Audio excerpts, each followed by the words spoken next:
Йük машиналары bir-bir артлы ошлық бушатырға келе. Бу Алексеевск районының Сакын ауылындағы икмәк кабул итү үзәге. Оны узган елгына түзегәннәр. Шуңада технологияләр иң алдынгы һәм заманча дип белгечләр. Узган ел теплоходлар Татарстан эчендә генә хәрәкәт иткән булса, хәзер чит илләргә чыгалар. Быел әлеге элеватордан ошлык төялгән 12 баржа затканнар. Хәзер тагын берсе юлга әзерләнә. Ул башта Кавказга, аннан Мисырга китәчәк. Мисырга китә, Эфиопия, Индия, Африка илләренә китә.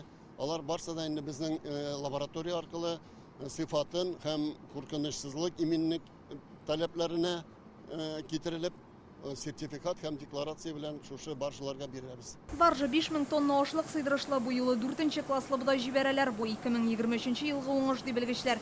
Хәзер амбарларда 900 000 тоннадан артык икмәк бар. Июнь айында аңа бәяләр арткан. Шуңа да карамастан Сауд Гарәбстаны, Алжир, Мисыр һәм Ливиядән сорау бар. Навигация ачылганнан бирле 36,5 тонна бодай һәм 107 000 тоннадан артык арпа узатылган.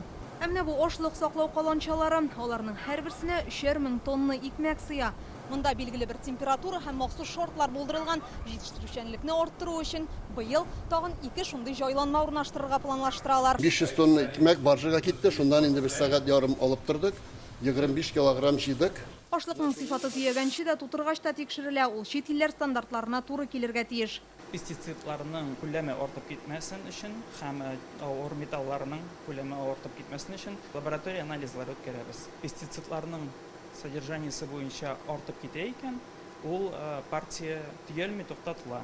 Bir баржаны төяп узату өчен тәүлек ярым вакыт китә. Әлеге теплоход юлга кузгалды инде. Татарстанда мондый элеваторлар хәзер 6 районда урнашкан. Зия утравындагысы куәте буенча иң зурысы булачак.